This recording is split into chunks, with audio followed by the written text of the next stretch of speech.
peristiwa tertangkap tangan dugaan tindak pidana korupsi ya terkait pengurusan izin tinggal sementara warga negara asing di Kementerian Hukum dan HAM. Ya, saya sebut Kementerian Hukum dan HAM sebelumnya karena temposnya itu ada dari saat Kementerian Hukum dan HAM yang kemudian saat ini atau sudah beberapa waktu yang lalu, sudah hampir 2 tahun berubah menjadi Kementerian Imigrasi dan Pemasyarakatan ya dengan tempos waktu kejadian tahun 2022 sampai dengan tahun 2026. Gitu. Jadi informasi lengkapnya ya bahwa KPK telah melakukan kegiatan penyelidikan tertutup ya, dan dari hasil kegiatan penyelidikan tertutup tersebut ya ada beberapa pelaku tindak pidana dan juga telah ditemukan bukti permulaan yang cukup atas peristiwa dugaan perbuatan melawan hukum yang dilakukan oleh para pihak ya dalam dugaan tindak pidana korupsi terkait pengurusan izin tinggal sementara warga negara asing di Kementerian Hukum dan HAM atau Kementerian IMIPAS. Saya masuk kepada konstruksi perkaranya. Jadi, kegiatan penyelidikan tertutup ini bermula dari tindak lanjut terkait kasus atau perkara rencana penggunaan tenaga kerja asing RPTKA di Kementerian Ketenagakerjaan yang sudah ditangani oleh penyidik KPK pada tahun 2025 dan adanya data atau laporan transaksi keuangan dari Pusat Pelaporan dan Analisis Transaksi Keuangan PPATK. Jadi saya tambahkan bahwa ini sebagai latar belakang ya, gitu. Informasi yang kami dapatkan ini merupakan sebuah pengembangan. Dulu di awal di 2025 ada kasus RPTKA, kemudian ada juga informasi-informasi yang kami dapatkan berdasarkan dari BPATK. Maknanya bahwa tidak hanya dari pengaduan masyarakat saja, tapi bisa juga bersumber bahkan dari whistleblower system, dari internal, ya dari kementerian, badan, lembaga, dan lain-lain, itu bisa sebagai dasar atau bahan kami untuk melakukan kegiatan tersebut.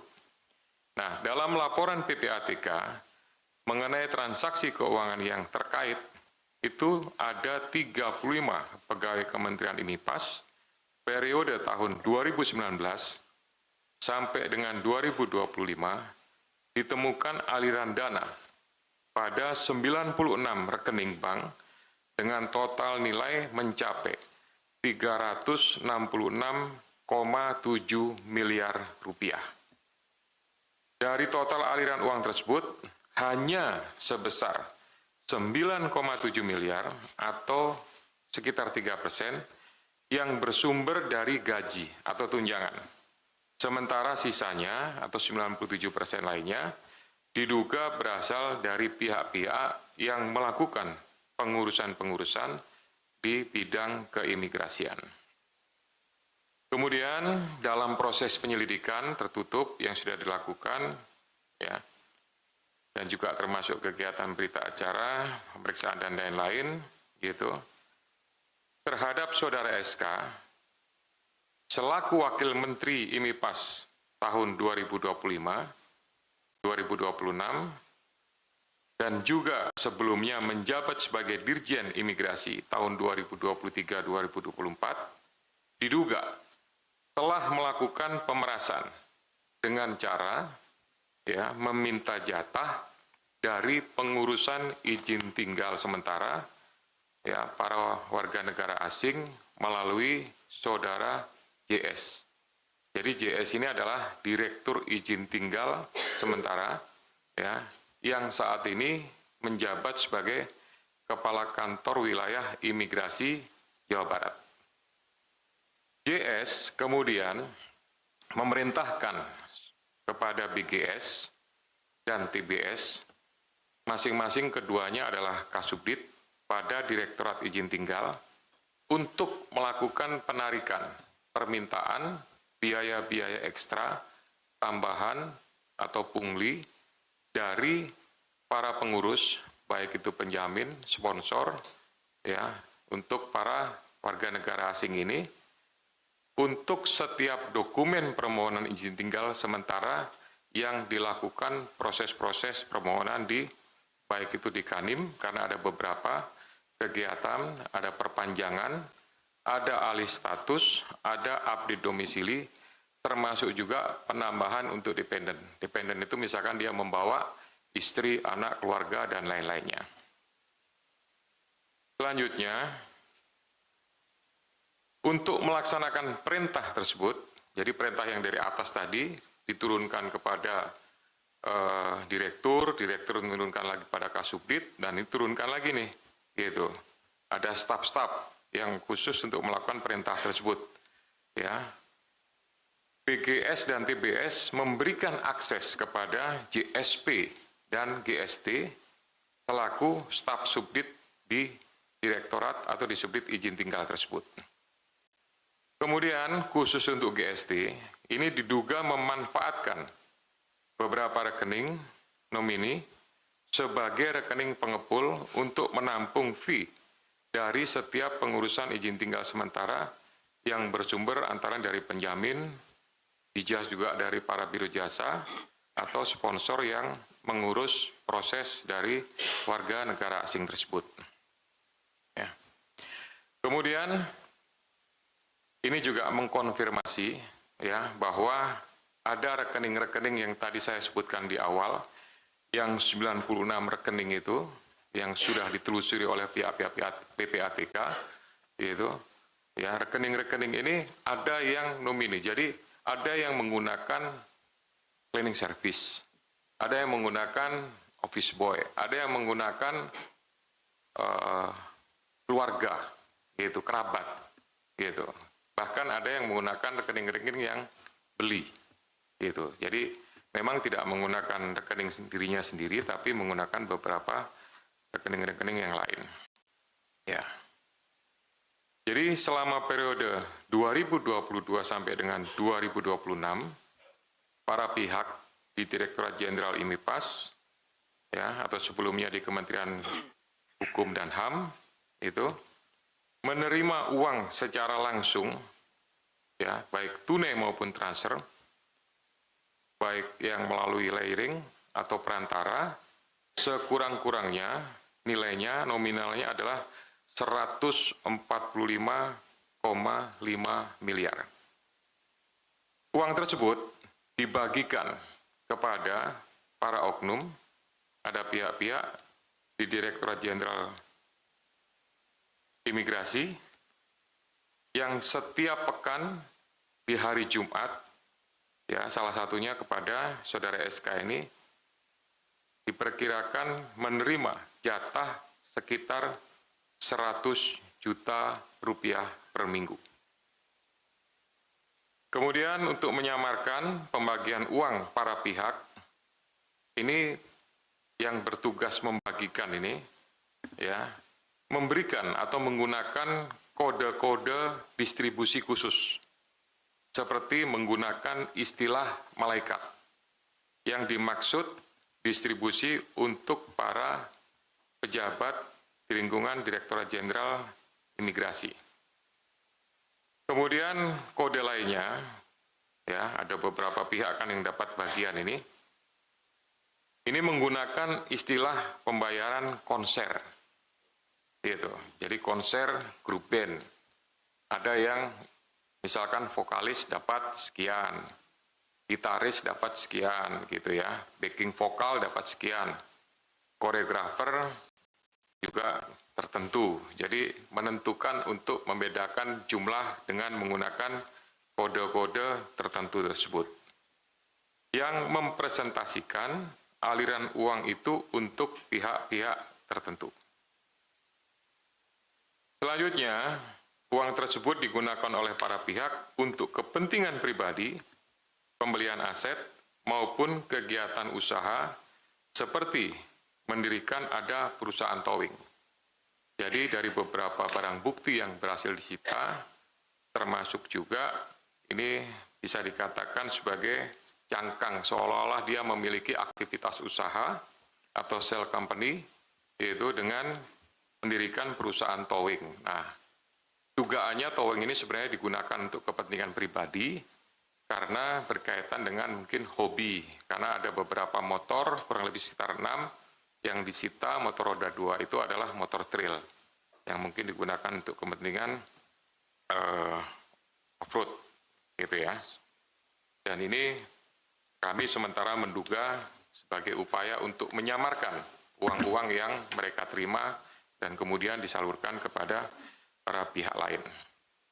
Nah, di sisi lain, ketika perkara RPTKA di Kemenaker ditangani oleh KPK saat itu di 2025 mencuat, ini para pihak diduga panik dan segera menarik beberapa uang. Ini ya, jadi dari beberapa rekening itu ditarik, dikeluarkan, itu mungkin bertahap ya proses penarikannya karena menggunakan nama-nama yang nomini orang lain dan lain-lain. Gitu. Dan uang tersebut kemudian dibelikan sejumlah emas. Ya, bahkan pada saat melakukan pembelian rumah, itu ada palet, termasuk juga barang bukti juga yang sudah disita, ini pembayarannya juga tidak biasa.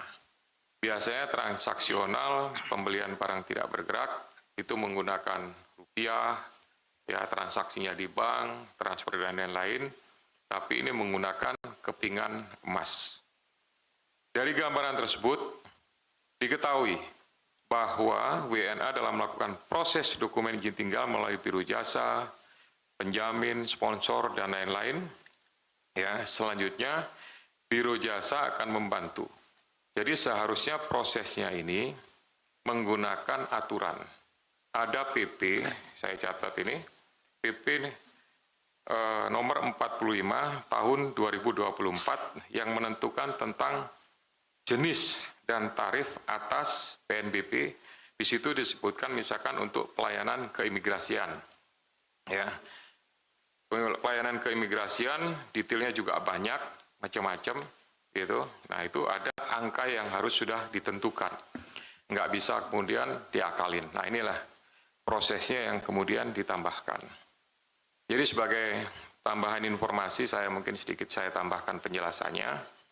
Jadi warga negara asing yang ingin masuk ke Indonesia, itu pada saat dia melakukan proses pengurusan administrasi itu seharusnya menggunakan semua proses pelayanannya secara daring.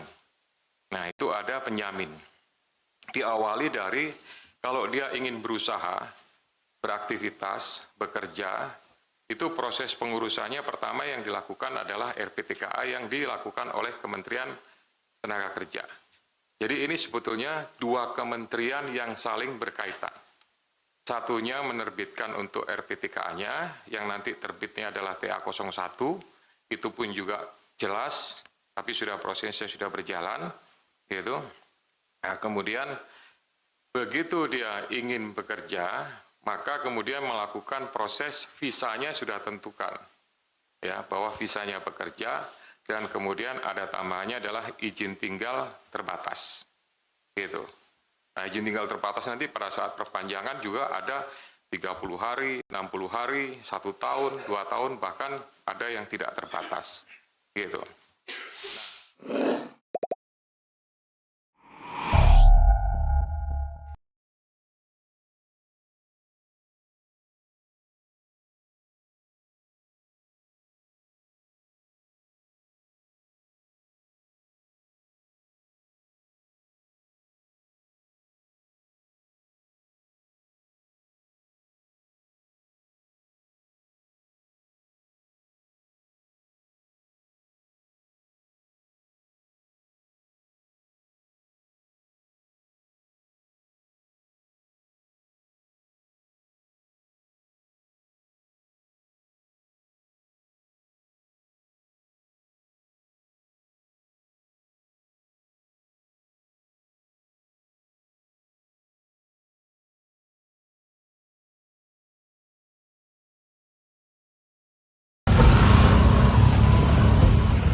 Itu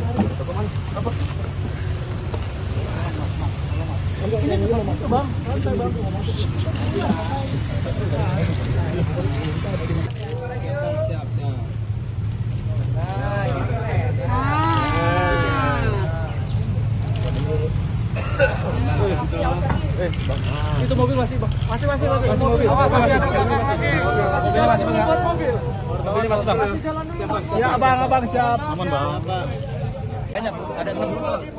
Mobilnya ada 6. Aman. Ya. Aman. Dapat.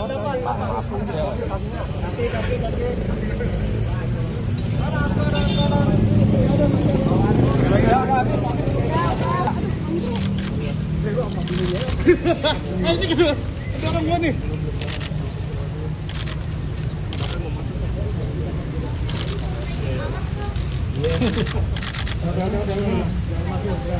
Proses.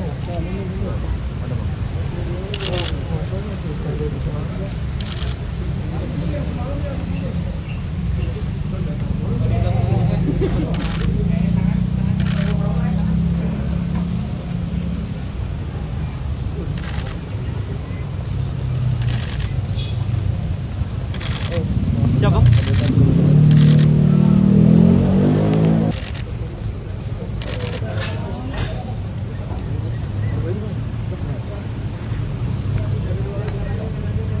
Dua lagi.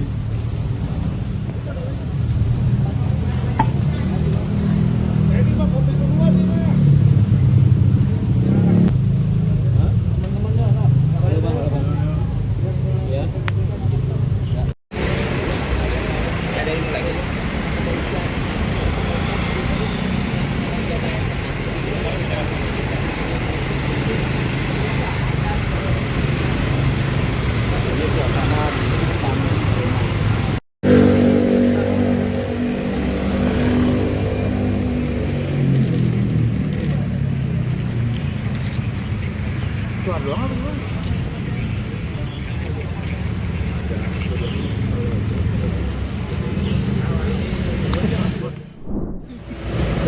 Deh.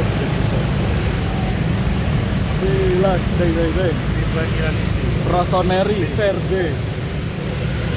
Cek. Pengepulauan.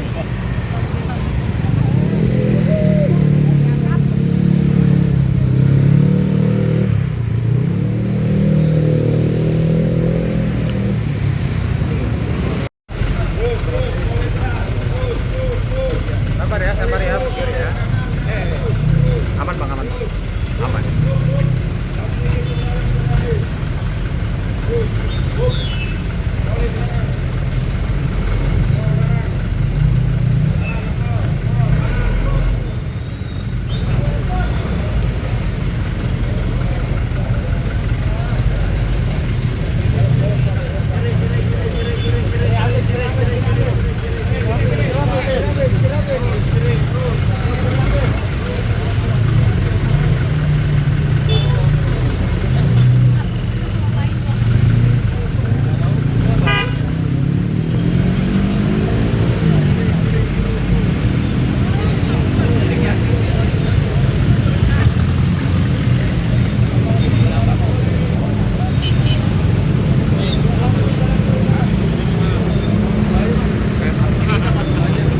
Jadi